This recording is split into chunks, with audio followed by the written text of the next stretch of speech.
Hi అందరికీ. ఈరోజు నేను మిక్సర్ ఎలా చేయాలి అని బూందీ మిక్సర్ చేసుకుంటాం కదా, షాప్స్లో అది మిక్సర్ దొరుకుతుంది.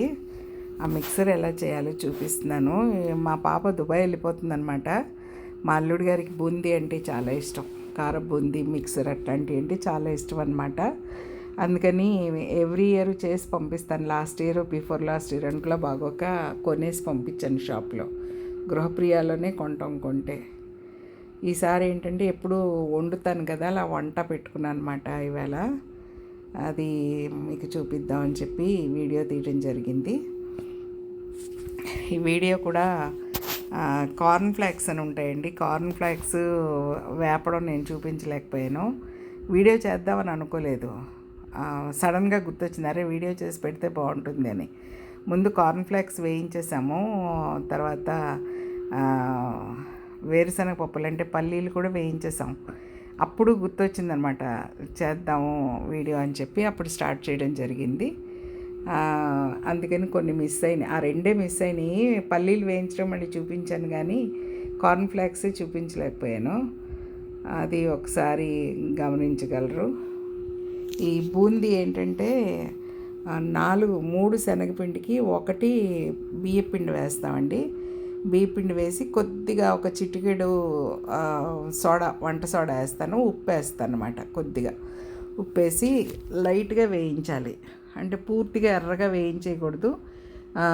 కార బూందీకి అయితే 2 సార్లు వేపాలి. బూందీ కొట్టేసి 2 సార్లు వేపాలి. అదే లడ్డూకి అయితే కనుక ఒక్కసారి వేపుతారనమాట. ఇది నేను ఎప్పుడో వంట వాళ్ళు చెప్తే విన్నాను ఈ విషయం. అలాగా సగం వేగిన తర్వాత, అంటే కొంచెం వేగిన తర్వాత తీసేసి పక్కన పెట్టేసుకుని తర్వాత మళ్ళీ రెండోసారి వేపుతాం అనమాట చల్లారిపోయిన బూందీని. అప్పుడు బాగా క్రంచీగా వస్తాయి అన్నమాట బూందీ పలుకులు. ఏంటంటే ఇందులో ఇదే వేయాలి అదే వేయాలి అట్లా ఏం లేదు, ఏది వేసినా బాగుంటుంది. చక్కగా ఈ బూందీ వేస్తాము, తర్వాత సన్నకారపూస వేస్తాం. లేదంటే నేను సన్నకారపూస కాకుండా జంతికల్లాగా వేసాను అనమాట. జంతికలు, తర్వాత గ్రీన్ పీస్ వేసుకోవచ్చు. గ్రీన్ పీస్ ఏంటంటే కొంచెం సోడా వేసి నానబెట్టేసి ఆ నానబెట్టినవి ఇందులో వేస్తారనమాట, వేపుతారనమాట. వేపితే గ్రీన్ పీస్. అలాగే బాదం పప్పు, జీడిపప్పు, కిస్మిస్లు అవన్నీ వేసుకోవచ్చు. కార్న్ ఫ్లాక్స్, తర్వాత ఇంకా రకరకాలుగా ఏవేవి వేయించుకుని వేసుకుంటూ బాగుంటుందో అవన్నీ వేసుకుంటాం. అది సెకండ్ టైం వేపుతున్నాను చూడండి బూందీని.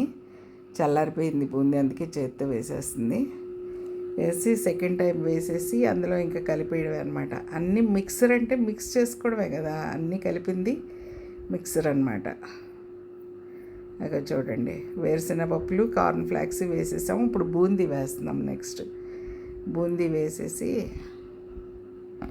ఇది కూడా బాగా వేగిన తర్వాత వేడిలో కొంచెం ఉప్పు కారం చల్లేసేసి పెట్టుకుంటే అసలు అద్భుతంగా ఉంటుంది.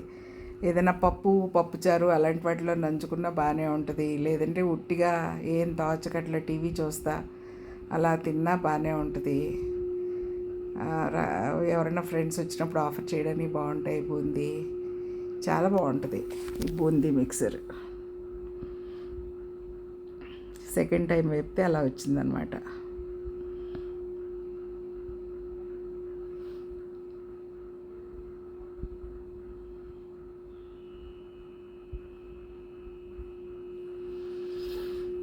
చాలా సింపుల్ అండి బూందీ మిక్సర్ చేసుకోవడం. అలాగే జంతికలు వత్తినప్పుడేమో 3 బియ్యపిండిను 1 శనగపిండి వేసా, రివర్స్ అనమాట. బూందీకేమో 3 శనగపిండి 1 బియ్యపిండి, జంతికలకేమో 3 శనగపిండి 1 బియ్యపిండి అనమాట.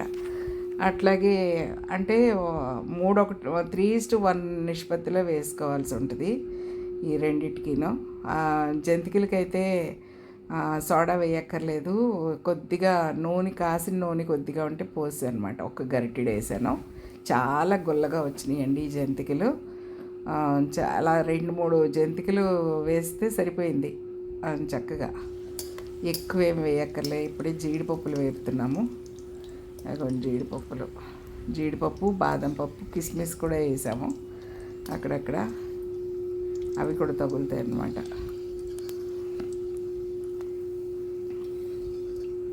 ఇవి ఇన్నే వేసుకోవాలి, అన్నీ కొలతలు కూడా ఏం అక్కర్లేదు.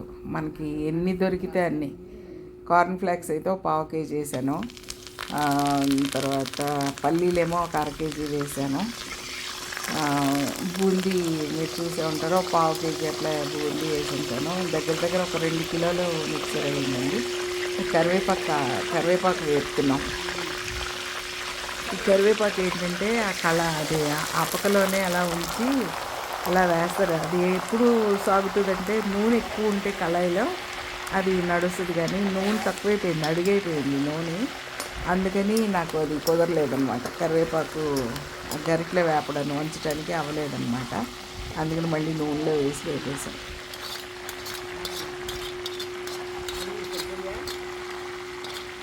అలా బాగా కరివేపాకు కూడా బాగా వేగాలి, లేకపోతే పచ్చిగా ఉంటే కనుక తడి తీసుకుంటుంది అనమాట. బూందీ బాగోదు, మెత్తగా అయిపోద్ది. అందుకని కరివేపాకు కూడా పూర్తిగా సౌండ్ అంతా పోయే వరకు, అంటే గడగడగడ సౌండ్ వస్తుంది కదా టప్ అని, ఆ సౌండ్ అంతా పోయే వరకు అది కరివేపాకు వేపాలన్నమాట. పూర్తిగా అంటే వేగిపోతే కనుక సౌండ్ పోతుంది. అలాగే ఏది వేపినా నొరగలాగా, లేకపోతే బుడగలు వస్తూ ఉంటాయి. బుడగలు ఎప్పుడైతే ఆగిపోతాయో అది వేగిపోయినట్టు అనమాట. పూర్తిగా తడి అంతా పోయి కరెక్ట్గా వేగినట్టు లెక్క మనకి. కరివేపాకు కూడా కలిపేసామండి లాస్ట్లో.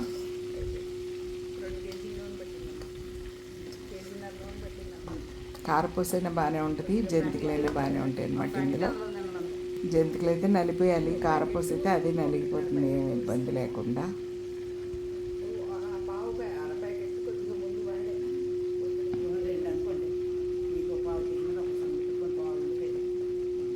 ఇక ఈ కరివేపాకు కూడా వేసిన తర్వాత ఈ వేడి మీదే కొద్దిగా కారం చల్లేస్తాను.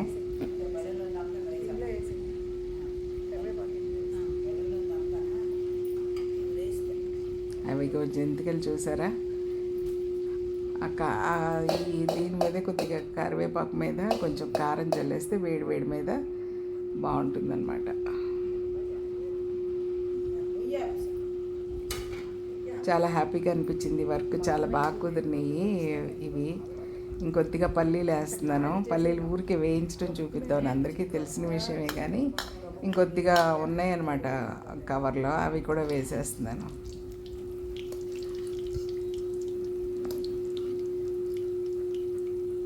మెయిన్ కార్న్ ఫ్లేక్స్ బూందీ అండి. కార్న్ ఫ్లేక్స్ కనుక మనకు అందుబాటులో ఉంటే ఉత్తినే వేగిపోతాయి అటుకుల్లాగా. అటుకులు కూడా వేసుకోవచ్చు, అటుకుల్లాగా ఊరికే వేగిపోతాయి తొందరగా. అంటే డబల్ అయిపోద్ది అనమాట. ఒక కార్న్ ఫ్లేక్స్ ఒకటి వేసుకుంటే నూనెలో వేయంగానే దానికి డబల్ అయిపోద్ది వడియాల్లాగా. అలాగా కార్న్ ఫ్లేక్స్, అటుకులు, బూందీ ఈ 3 ఇంపార్టెంట్. పైన ఈ జీడిపప్పులు కానీ పల్లీలు కానీ ఇవన్నీ కూడా మన ఇష్టమే, ఇంకెన్ని కావాలంటే అన్నీ వేసుకోవచ్చు. దీన్ని ఎంత ఎక్కువ కావాలంటే అంత చేసుకోవచ్చు. ఇంకొంచెం కారపూస 1 కేజీ కలిపాం అనుకోండి, 3 కేజీలు ఇది అయిపోద్ది అనమాట, ఇది మిక్సర్ అయిపోద్ది. ఇట్లా రకరకాలుగా మనం చేసుకుంటే చాలా బాగుంటుంది పిల్లలకి తినడానికి. బయట ఫుడ్స్ పెట్టకుండా చక్కగా ఇంట్లోనే ఇలా చేసుకుని తింటే చాలా బాగుంటుంది. అందరూ ట్రై చేయండి. Thank you for watching.